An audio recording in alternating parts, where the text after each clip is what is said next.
Nah, waktu jadi penghafal Al-Quran, kayak tiba-tiba punya jimat.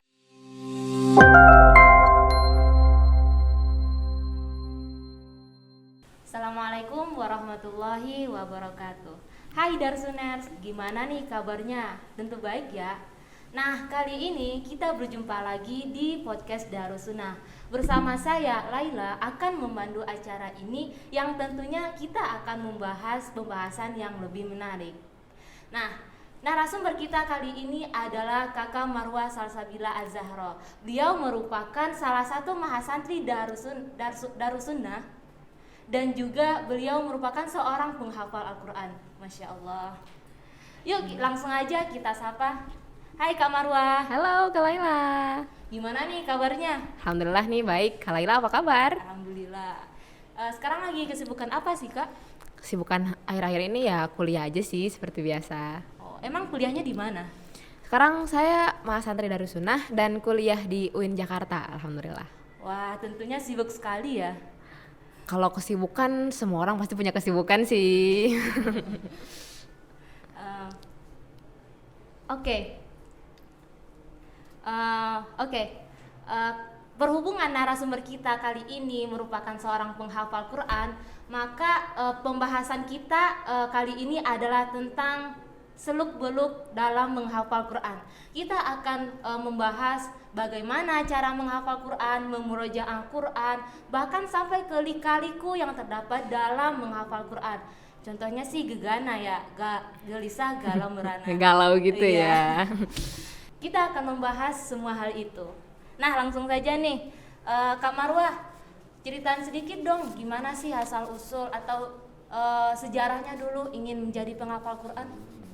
Kalau masalah ingin ya, saya tuh bukan yang tiba-tiba ingin menghafal Al-Quran atau memiliki latar belakang yang Qurani banget sebenarnya. Dari latar belakang keluarga tersendiri, memang keluarga saya pengajar ya, pengajar Al-Quran. Mama ngajar Al-Quran dan kakak juga ngajar ngaji.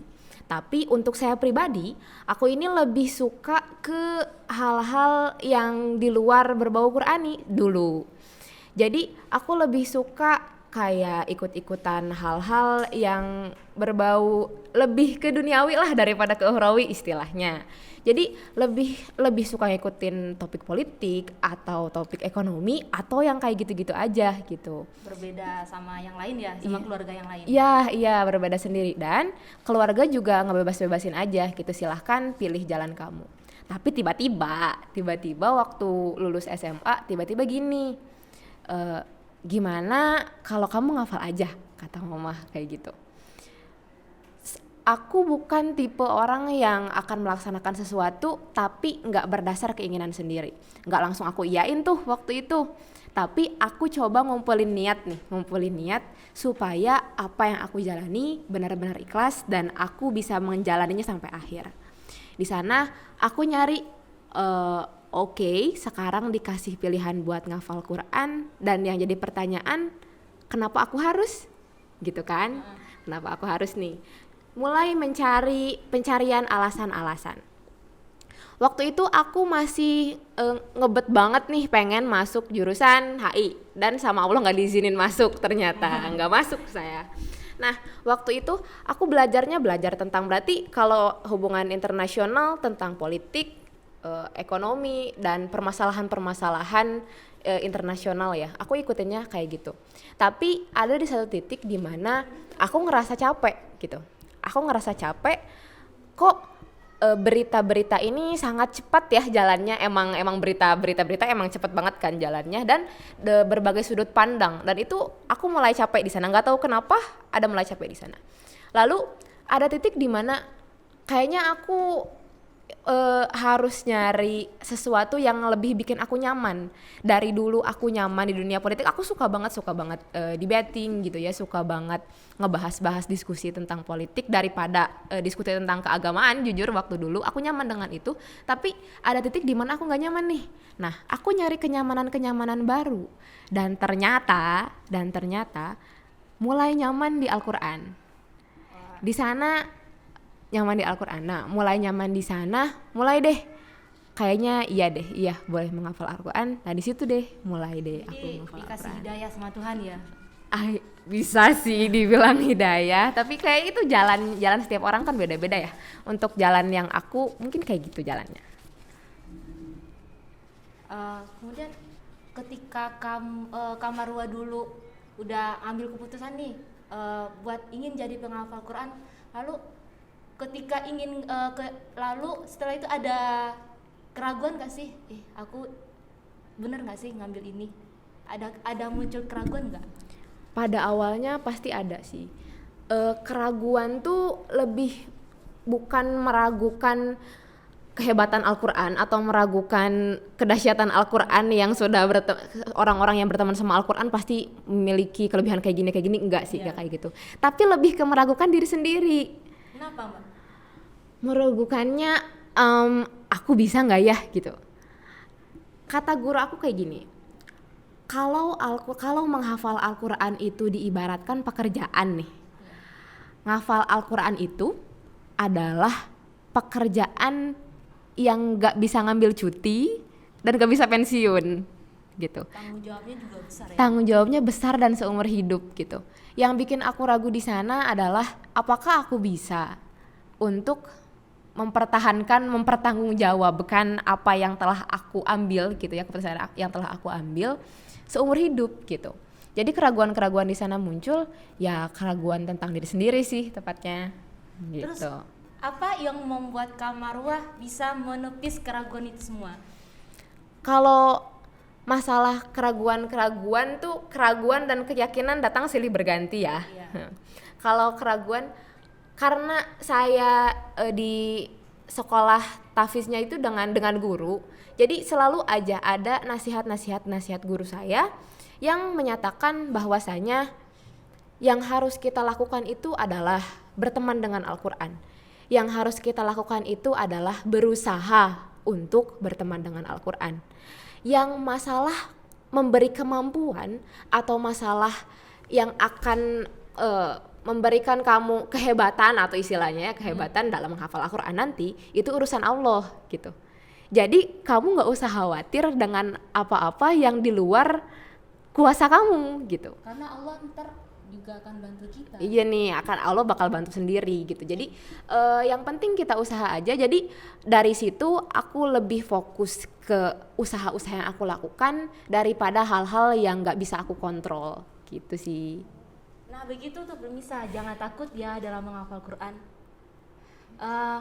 Selanjutnya nih Kak Marwah, kan berbagai macam orang di samping Kak Marwah, tentu ada orang tua, ada teman terdekat, ada teman kuliah atau teman tafiz. Itu ada nggak sih orang yang mendukung keinginan Kak Marwah, atau bahkan ada orang yang mencemoohkan Kak Marwah karena Kak Marwah ingin jadi seperti ini?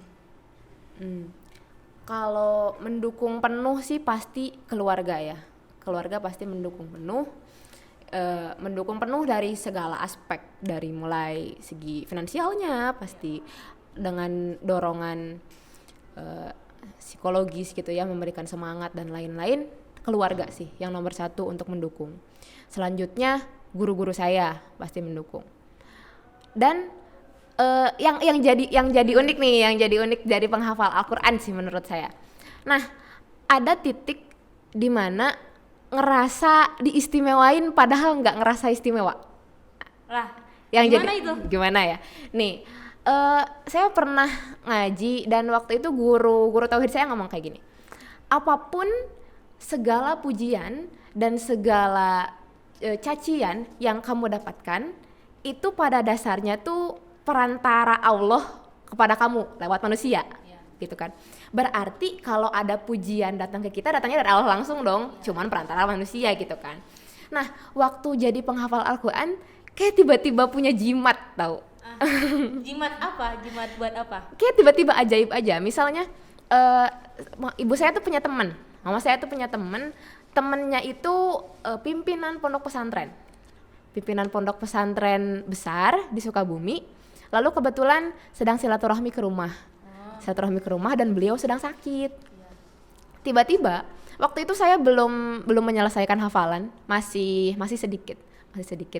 Tapi seorang ibu nyai ngomong gini ke saya, Marwah, Reng, tolong ya nanti doain ibu, nama ibu ini binti ini, cenanya doain ibu sebelum kamu ngaji, cenah. Silakan doain ibu sebelum kamu sholat, sebelum kamu ngaji, titip doa ya buat ibu. Jadi kayak itu Bu Nyai loh, seorang Bu Nyai minta doa kepada saya yang antah berantah gitunya.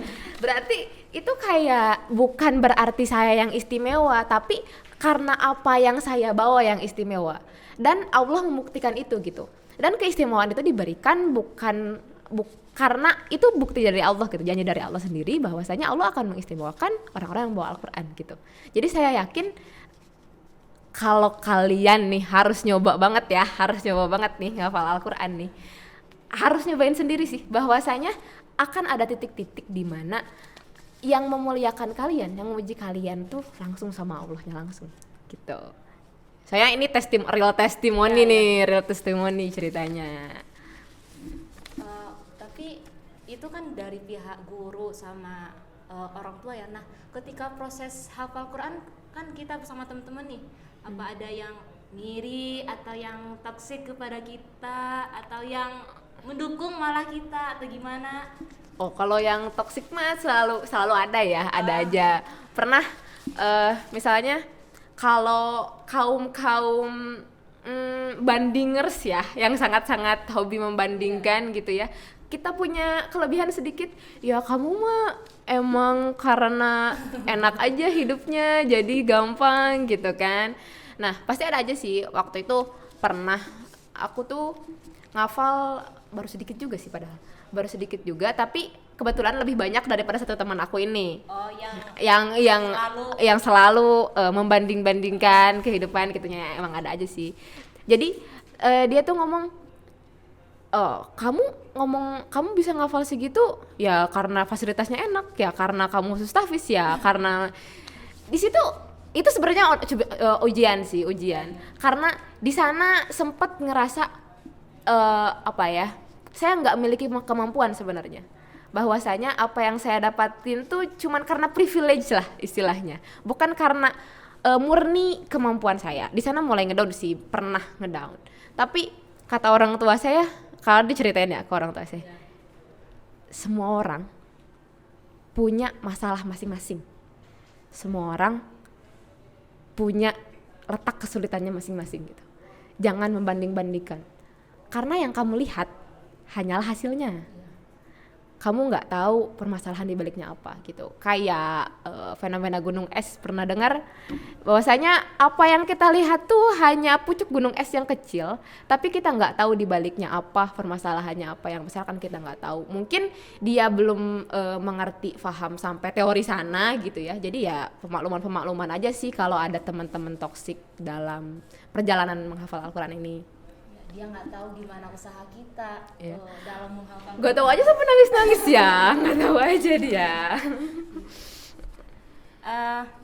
Kemudian selanjutnya saya penasaran nih, apa sih tujuan Kak Marwah untuk menghafal Quran? Nah, kan kebanyakan ya orang menghafal Quran tujuannya ya bisa terkenal, bisa ya nggak murni gitu. Yeah. Nah, kalau Kak Marwah tujuannya apa sih?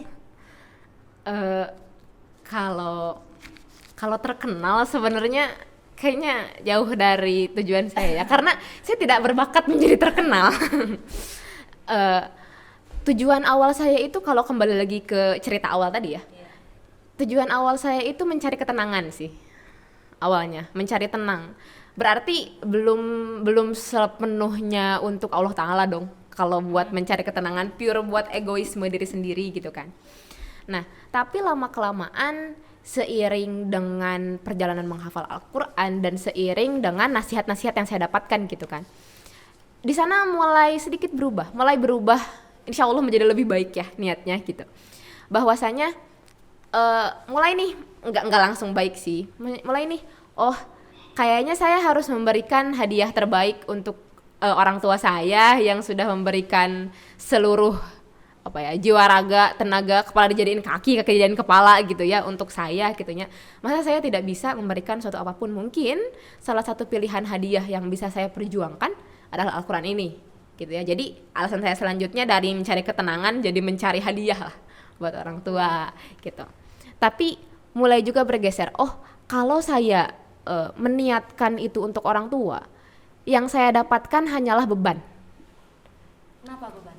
Karena kalau tujuan kita dari luar, seakan-akan itu merupakan sebuah tekanan sih buat kita. Jadi bukan merupakan keinginan diri gitu. Jadi saya mulai lagi memperbaiki niat, tajdid wa tajdidun niat gitu kan, dari hari ke hari. Mungkin niat-niatnya ya karena Allah. Kalau karena Allah, niat-niat saya yang sebelumnya nih gitu ya, niat saya untuk mencari hadiah dan mencari tenang, insya Allah dapat juga sih. Kalau niat kita ikhlas lillahi ta'ala, semua niat yang Perintilan-perintilan kecil yang sebenarnya tuh di luar niat ikhlas itu bakal dapat juga gitu kan. Jadi intinya itu ikhlas ya. Ikhlas sih, meskipun sulit tapi ya harus diperjuangkan. Kalau saya dulu pernah dengar kata menarik ya. Jadilah sebagai orang ikhlas, jangan jadi sebagai orang yang sabar. Karena kalau orang yang sabar belum tentu orang itu ikhlas. Sedangkan orang ikhlas pasti sabar.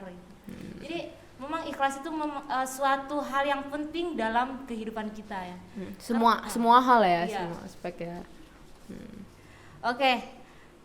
Selanjutnya kita masuk ke proses Kak Marwah nih dalam menghafal Quran. Kasih tips dong kepada kami yang yang kurang dalam hafalannya, gimana sih cara menghafal Quran? Kalau masalah cara ya, setiap orang tuh punya caranya masing-masing. Jadi kita ngobrolin cara umumnya dulu kali ya, yang boleh. kayak semua orang harus nih gitu ya, nggak mandang individunya, berbeda individunya. Yang pertama itu sebenarnya mungkin sedikit banyak orang yang lupa adalah berdoa meminta hafalan. Karena hafalan itu bukan kita yang ngedatengin, bukan kehasil usaha kita terus kita hafal gitu. Tapi karena Allah yang kasih. Guru saya berulang kali berbicara bahwasanya hafalan itu anugerah, hafalan itu pemberian. Karena hasil proses kamu, tapi pada dasarnya itu pemberian. Jadi yang paling mendasar yang harus kita lakukan pertama berdoa dulu bahwasanya semoga kita dikasih hafalan. Untuk selanjutnya, setiap orang punya cara yang beda-beda. Kalau saya pribadi, ngafalnya tuh harus didengar dan dilihat, dua-duanya langsung. Jadi baca sedikit keras sambil dilihat dulu, baru sedikit-sedikit bisa hafal. Ada juga kalau guru saya bisa dengan mendengarkan saja, jadi bisa dengan dengerin murotal aja tuh, dengerin murotal berulang-ulang sampai misalnya 1 juz diulang-ulang gitunya. Beliau seminggu muterin itu gitu, tiba-tiba udah setorannya gampang gitu, sehari sejus gitu. Langsung hafal, beda-beda gitu. Ada juga yang harus sambil gerak-gerak gitu.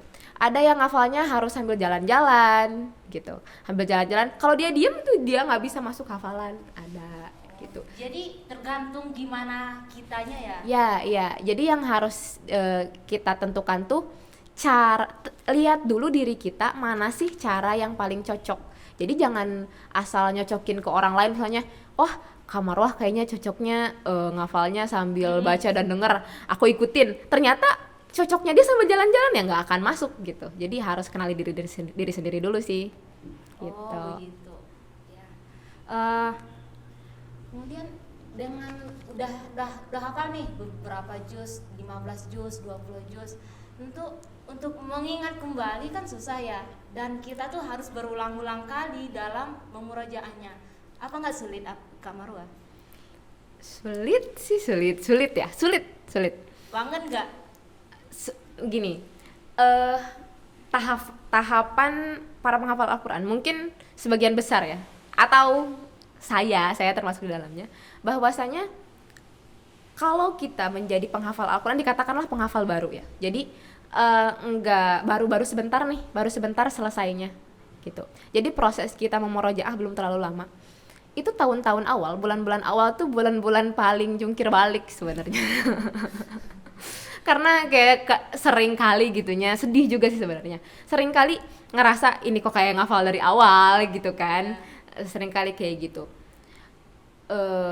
Kesulitan sih pasti ada. Tadi kesulitan dalam murojaah gitu kan. Nah, kalau susah-susahnya pasti ada.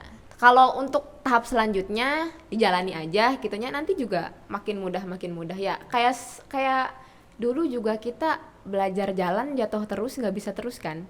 Tapi sekarang udah bisa lari gitu. Jadi yang penting tuh nggak berhenti belajar berjalan, nggak berhenti murojaah gitu. Ada cara khusus buat murojaah atau ada waktu tertentu buat murojaah kali, Kak? Kalau untuk saya pribadi ya, sebenarnya agak beda sih. Sebenarnya kalau menghafal Al-Quran tuh harus punya waktu khusus. Di enggak juga kita harus menyisipkan waktu. Kalau dulu sebelum kuliah. Jadi dibanyakinnya itu tilawah Al-Quran. Jadi bacanya aja. Karena saya penghafal pemula. Gitu. Jadi supaya istilahnya tuh lidah kita tuh kayak udah lanyah aja, udah enak aja gitu baca Al-Qur'annya gitu, supaya kita lancar. Yang penting banyakin baca Al-Qur'annya. Untuk waktu-waktu menghafal yang enak tuh abis subuh sama abis maghrib ke isya sama sebelum tidur ngaji lagi.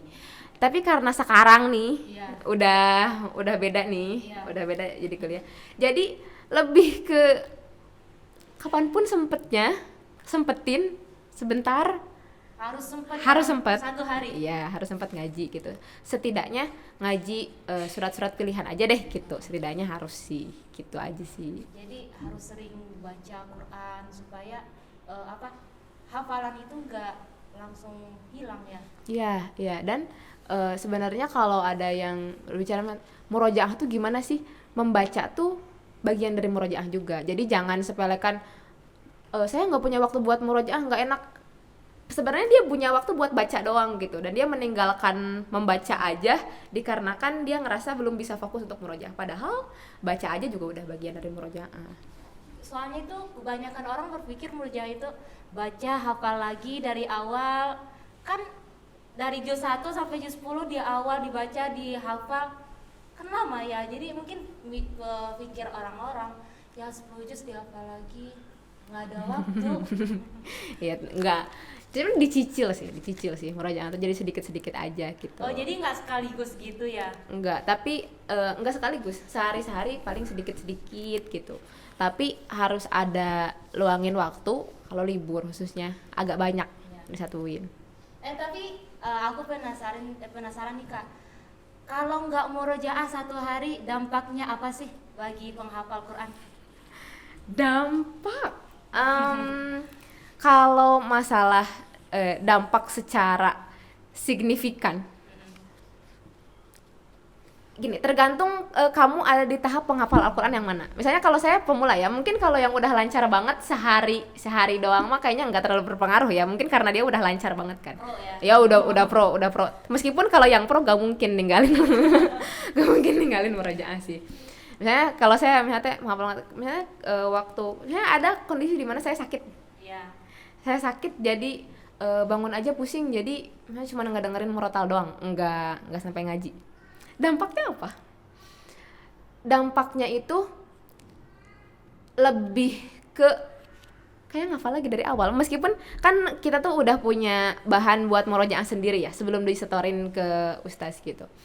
Murojaah sendirinya itu paling sehari cuma 2 halaman gitu, murojaah seharinya itu 2 halaman. Nah, ketika kita udah mau mengulang yang 2 halaman itu udah lewat gitu, udah banyak gitu. Nah, waktu kita ngelewatin sehari atau lebih bahkan, waktu kita baca lagi yang harusnya itu udah lancar, itu lupa gitu. Jadi yang paling penting dari murojaah tuh sebenarnya continuousnya sih. Jadi terus menerus istiqomahnya gitu. Jadi kalau cuman mendengar aja nggak dibaca itu udah hafalannya itu udah susah ya? Susah karena saya tipe menghafalnya yang harus dibaca. kan balik lagi ke tipe-tipe orang ya. Jadi memang ya kalau kita udah hafal Quran itu tanggung jawab dalam hafalan itu memang besar. Nah itu sih. Dan seumur hidup sih yang beratnya tuh. Sampai aku juga dulu sempat gak percaya nih. Guru aku sampai ngomong kayak gini. Kalian tuh penghafal Al-Quran. Penghafal Al-Quran gak ada libur. Saya diem. Gak ada libur. Masa sih gak ada libur? Kan kita tahfiz hari Minggu libur ya. Yang libur tuh program tahfiz, bukan tahfiznya. Oh iya juga ya gitu kan. Jadi ya tanggung jawab yang besar dan terus menerusnya itu sih yang susah. Lantas kalau seandainya tanggung jawabnya itu besar ya, gimana sih cara Kak Marwah gini, anggapan orang, wah ini tanggung jawabnya besar, apakah aku ngafal nggak ya, karena mikir tanggung jawabnya besar kemudian hari. Nah, gimana cara Kak Marwah memberi masukan kepada orang tersebut bahwa menghafal Quran gak gitu loh? Gimana nih, maksudnya menghafal Al-Quran itu nggak sesulit itu atau? Sesulit itu dalam menjaga, kan punya tanggung jawab besar ya kalau kita sudah punya hafalan. Nah, ntar orang-orang berpikir, oh iya tanggung jawab, kalau kita udah hafal Quran mempunyai tanggung jawab besar dalam menjaga hafalan. Apa aku sanggup gak ya? Sebenarnya yang harus kita ingat sih ya, bahwasanya kalau ada sesuatu nih yang tanggung jawabnya besar, bebannya berat, pasti imbalannya juga besar. Tergantung kita mau ambil atau enggak gitu. Jadi untuk kamu-kamu semua gitu ya, buat orang-orang yang ingin mengambil kesempatan besar, ya harus memberikan tanggung jawab yang besar juga. Dan kalau kamu udah mulai percaya dengan ini gitu ya, dengan Al-Quran ini, insya Allah nggak sesulit itu kok. Soalnya yang mengerjakannya pada dasarnya gitunya, hakikatnya yang membuat kamu hafal, yang membuat kamu bisa di sini, bisa di Al-Quran itu bukan kamu, kan Allah gitu yang ngasihnya. Masa nggak percaya sih sama yang maha kuasa, yang maha perkasa gitu. Jadi sebenarnya kita tuh hanya perlu percaya gitu, santai aja sih sisanya. Jadi kalau udah mulai jangan mundur ya, Iya. lanjut aja. Dan nggak bisa mundur, mohon maaf. Gak bisa mundur ya? Nggak bisa. Jadi jangan sampai ada istilah, oh saya dulu menghafal Al-Quran sih, saya mantan penghafal Al-Quran. Jangan sampai seperti itu gitu. Jadi kalau udah ngafal ya berarti itu keputusan yang udah kamu ambil dan itu sampai akhir gitu. Sesedikit apapun ya. Misalnya nih kalau Mas santri Darussunnah nih khususnya, mungkin ngafalnya kalau lulus 8 juz ya? 8 juz. Saya mah bukan menghafal Al-Quran 8 juz doang gitu. Enggak, 8 juz itu merupakan sebuah tanggung jawab gitu. Jadi nggak bisa mundur. Mesti Laila. Siap dong. Siap. Bismillah. Lanjut nih Kak Marwah. Kan sekarang itu kesibukannya di UIN juga sibuk ya, terus UKM juga ikut serta. Kemudian di Darussunnah pun juga sibuk ya, Halo Kamu Zakaro, bahkan bentar lagi mau UAS nih. Iya nih. Nah terus dengan kesibukan itu semua, apa nggak menghambat Kak Marwah dalam menghafal atau murojaah Al-Quran lagi? Atau bagi tips deh, gimana cara membagi waktu dengan kesibukan Kak Marwah yang ada? Ini kayak kalau saya berbicara terlalu banyak mungkin bisa, ini lebih ke sok-sokan ya. Ini mungkin belum sepenuhnya saya jalankan ya. Ini disclaimer dulu. Ini Ya, belum kan sepenuhnya saya. narasumber kita itu Kak Marwah. Ini idealisme saya. Ini kalau idealnya dengan waktu yang seperti ini sebenarnya kalau ngafal Al-Quran tuh jadi apa ya, kegiatan selingan yang enak tau. Makanya ketika kita sibuk kuliah kan tugas. Kadang-kadang kalau kita sibuk nugas terus, otak tuh kayak mau meledak. Maksudnya enggak jadi pusing dan enggak dapat ide gitu. Nah, di sela-sela itu lebih enak kalau kita ya nyari minum dulu, nyari makan gitu, Iya. terus ngaji sebentar. Jadi nyelip-nyelip di sana nih, nyelip-nyelip di kegiatan-kegiatan nih kita yang padat. Kalau nyelipin ngaji, justru menjadikan kegiatan kita yang padat tadi jadi lebih optimal karena otak kita jadi lebih fresh sih kalau udah ngaji biasanya. Jadi Biasanya. mempermudahkan. Ya, justru mempermudah sih, nggak jadi mempersulit. Jadi sesibuk apapun kita, kalau kita bisa mengatur waktu dalam menghafal Quran, maka segala urusan-urusan kita itu akan mudah ya. Ya, Bisa dibilang gitu. bisa dibilang gitu. Kemudian Kak Marwah, pernah nggak sih merasa jenuh dalam menghafal Quran? Pernah sih, Pernah. sih jenuh. Terus tindakan selanjutnya apa? Tindakan selanjutnya jangan dipaksa. Kalau aku ya, Ah. aku karena Al-Quran ini akan aku bawa sampai meninggal nanti gitu ya, masih lama gitu perjalanannya. Kalau saya jenuh dan dipaksa, nanti saya jatuhnya jadi nggak suka atau jadi merasa terbebani dengan Al-Quran, terus saya ingin melepas Al-Quran yang nggak bisa dilepas ini, kan gimana gitu. Jadi ada titik dimana saya nggak terlalu menekan diri sendiri gitu kan. Oh, mungkin butuh rehat bentar, nyari kegiatan lain, terus mulainya sedikit-sedikit gitu, mulai lagi dari awal, terus nyari motivasi juga kenapa sih kita tuh harus lanjut untuk mempertahankan Al-Quran ini gitu. Nyari motivasi, kalau enggak suka curhat sih ke guru gitu ya, suka curhat ke guru harus apa, harus gimana. Terus mulai lagi dari dasar, misalnya mulai lagi, oh ngaji tuh nyenengin ya sedikit-sedikit. Soalnya kalau tiba-tiba banyak emang capek sih, emang capek. Dulu kalau pertama kali mulai ngafal emang capek, ngaji sejus doang capek gitunya. Tapi kalau udah mulai capek gitu, saya mulai lagi dari awal gitu, ngajinya sedikit-sedikit. Nanti mulai banyak, mulai nyaman, biasa lagi. Nanti jenuh lagi ya balik lagi gitu aja. Jangan dipaksa ya. Jangan dipaksa. Pada awalnya, tapi jangan terus-terusan santai juga. Jangan terus-terusan santai juga. Ada waktunya kita nggak bisa memaksa diri dalam menghafal Quran, tapi kita juga nggak boleh santuy. Santuy ya.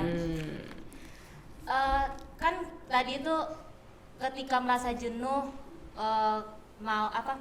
Ada motivasi, lihat ada motivasi yang dulu ya. Ada nggak sih satu motivasi atau satu motivator yang membuat Kak Marwah jadi semangat lagi dalam menghafal Quran?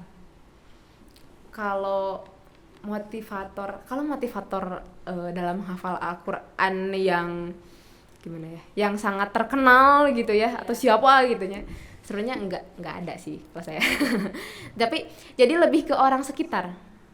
Kenapa orang sekitar? Karena untuk saya pribadi, motivasi itu lebih bisa saya serap dari orang-orang yang manis pahit hidupnya mirip-mirip dengan saya. Jadi misalnya kalau tiba-tiba ada udah dia anak kiai, udah dia emang pintar dari sananya, keluarga Quran dari sananya, ini terus lancar banget, saya termotivasi. Tapi dia bebannya beda sama saya, dia beda gitu. Jadi jadi kalau motivasi untuk terdekat ini teman saya sendiri. Teman saya waktu di SMP dulu, dan dia ngambil tahfiz untuk 3 tahun, dan sekarang dia itu menyisihkan waktunya 2 tahun untuk melancarin Al-Quran. Sekarang seumuran sama saya, seumuran sama kita juga, dan dia sekarang udah dapat syahadah. Jadi dia tahfiznya bersanad gitu. Jadi yang jadi saya motivasi gitu, karena beban yang dia capai itu mirip dengan saya, jadi saya bisa nih, kayak dia bisa gitu. Jadi yang memotivasi saya sejauh ini sih itu sih teman terdekat. Boleh kalau mau siapa teman terdekatnya? Halo untuk saudari Alia Zahra di sana gitu ya, yang sedang, dia juga sekarang lagi masih proses ngelancarin Al-Qurannya, masih belum kuliah juga. Satu pondok juga. Satu pondoknya waktu kan saya dari Condong nih dulu kan. SMP-nya bareng. Terus dia tuh ngambil dulu tahfiz setahun. Terus dia lanjut di SMA tahfiz, dan sekarang istirahat lagi setahun buat ngelancarin tahfiznya, dan sekarang udah dapat. Tapi sekarang masih kontekan kan? Masih dalam. Oke. Selanjutnya nih, kita udah bahas tentang cara menghafal Quran, murojaah Al-Quran. selama proses dalam menghafal atau menjaga Al-Quran deh, apa ada permasalahan nggak? Kata guru saya gini, dalam menghafal Al-Quran itu kita pasti ada masalahnya, entah itu proses sebelum menghafal alias mengumpulkan niat atau mengumpulkan kebutuhan finansial gitu ya buat masuk sekolah tahfiz gitu ya, atau ketika tengah-tengah menghafal bahwasanya oh itu sulit banget gitunya nggak masuk gitu ya, atau dari segi murojaahnya setelah menghafal. Jadi ada permasalahan sebelum, ketika, atau setelah menghafal gitu. Mungkin setiap orang berbeda-beda. Nah, untuk aku sendiri, kalau permasalahan yang aku dapat sih lebih ke setelah menghafal. Lebih ke setelah menghafal. Gimana tuh? Boleh diceritain lagi? Lebih ke susah murojaah, astagfirullahaladzim, kayak lebih ke susah murojaah, susah lancar gitu ya. Terus ya kayak jungkir balik lagi dari awal gitu kan. Nah, itu susah juga sih gitu. Dan kadang-kadang kalau diri ini sedang malas gitu ya, dan malas itu tidak terjadi sekali dua kali alias 3-4 kali datangnya. Nah, kadang-kadang suka mengikuti hawa nafsu, kemalasan gitu kan. Nah, itu sih yang susah, bahwasanya kan harus terus-terusan ya. Jadi kalau malas udah datang berarti renggang nih murojaahnya. Ketika renggang itu jadi kayak mulai lagi dari nol dong. Susah lagi kayak gitu-gitu sih. Jadi titik permasalahan besar itu ketika kita sudah menghafal semuanya lalu diulang lagi ya. Itu sih kalau saya ya.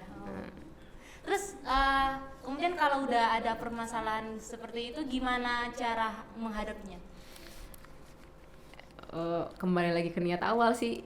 Jadi aku udah sejauh ini, udah di sini, mundur juga jauh lagi. Mundur juga udah nggak bisa gitu kan. Nggak boleh mundur ya? Emang nggak boleh mundur juga kan. Terus ya udahlah, maju aja, jalannya aja gitu. Terus yang penting setiap hari ada diulang, dihafal ya. Meskipun sedikit. Soalnya kata guru aku tuh hafalan yang lancar itu bukan kamu lancar ngaji 30 juz sekali duduk gitu. Kamu ngaji bisa nggak lihat Quran, itu hafalan kamu lancar enggak. Tapi hafalan kamu lancar jika kamu emang murojaah sama Al-Qurannya tiap hari gitu. Itu namanya lancar. Lancar itu lancar murojaah, bukan lancar kamu membacakannya. Kalau baca 30 juz sehari tapi itu kamu ngajinya sebulan sekali, itu nggak lancar gitu. Jadi yang penting tuh terus-terusan murojaah. Aku juga penasaran nih Kak, gimana sih tanggapan Kak Marwah dengan anggapan orang-orang ya? Aku gimana bisa tahfiz ya? Aku kan gak sekolah tahfiz. Aku kan sekolahnya umum, aku kan sekolahnya di sini, bla bla bla gitu. Dan gimana cara aku bisa menghafal Quran sedangkan waktuku gak ada buat itu loh. Sedangkan orang yang sekolah di tahfiz itu memang sudah dikhususkan waktunya gitu. Gimana sih tanggapan Kak Marwah? Kalau kamu mau kamu bisa kok gitu. Saya juga nggak berlatar belakang Al-Quran kan, nggak yang Qurani banget gitu, tapi bisa-bisa aja kalau kamu emang bisa. Tapi ini memang ada beberapa penghafal yang nggak punya guru, jadi dia menyetorkan hafalannya tuh dalam sholat. Tapi saya rasa ya itu kayak udah makomnya berbeda gitu, jadi kita nggak bisa kayak gitu. Meskipun latar belakang kamu apapun gitu ya, latar belakangnya misalnya tentang ekonomi atau apapun selain Al-Quran, lebih harus mengusahakan punya guru. Karena pengalaman saya pribadi, meskipun sebelum menghafal Al-Quran sudah lancar membaca Al-Quran, ternyata ada aja yang dikoreksi salah bacaannya ketika menghafal dan menyetorkan hafalan gitu. Oh, jadi dulu waktu masuk pondok tahfiz nggak langsung menghafal ya? Kalau saya termasuknya alhamdulillah yang langsung hafal. Jadi beda-beda sih, beda-beda. Saya alhamdulillah langsung hafal. Jadi yang penting kalau ada niat menghafal, yang penting itu ada niat ya. Niat menghafal, hafal dan berkelanjutan dalam menghafal dan memurojaahnya, pasti kita bisa menjadi penghafal Quran. Ada kemauan, ada jalan, gitu kan. Nah, terakhir nih Kak Marwah, mau nanya, Al-Quran bagi kehidupan Kak Marwah apa sih? Al-Quran tuh teman teman ya. dan keluarga. Kenapa gitu? Karena kalau teman tuh selalu ada di saat kita kayak sedih, tiba-tiba ada gitu. Terus kalau keluarga, kenapa keluarga? Karena Al-Quran sering ngasih nasihat, kayak keluarga kita negur, kayak keluarga kita menghibur, memberikan kesenangan, memberikan kemudahan. Al-Quran tuh ada, Al-Quran ada sebagai teman dan keluarga sih buat saya. Jadi Al-Quran itu bagi Kak Marwa adalah teman sekaligus keluarga yang selalu ada buat Kak Marwa ya. Ya. Wah, menarik ya pemirsa, dengan berbagai kisah dari Kak Marwa tadi, riwayat bagaimana dia dalam menghafal Quran, dan bagaimana dia cara memuja dan menjaga hafalannya, sangat menarik ya. Dan buat Kak Marwa terima kasih telah telah menyempatkan waktunya yang sibuk bisa datang ke sini untuk sharing-sharing kepada kita semua tentang perjalanan hidup Kak Marwa. Dan tentunya dan tentunya pembahasan tadi itu bisa banyak iktibar yang dapat kita pelajari ya. Dan untuk penutup, oh ya satu lagi pemirsa, Kak Marwa ini merupakan salah satu teman saya, satu kelas, satu angkatan di Darussunnah ini, dan beliau juga merupakan ketua angkatan kami.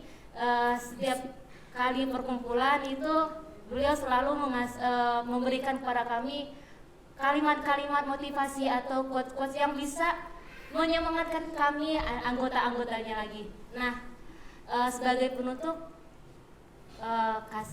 berikan kami quotes lagi dong Kak Marwah. Aduh, yang tadi mungkin sedikit berlebihan ya. Aduh, tiba-tiba gak kepikiran nih. Nah, mungkin gini aja ya. Karena kita lagi membicarakan tentang Al-Quran nih. Iya. Ngomong-ngomong tentang Al-Quran. Al-Quran itu kalam Allah. Jadikan kalam Allah tuh sebagai kawan. Kenapa?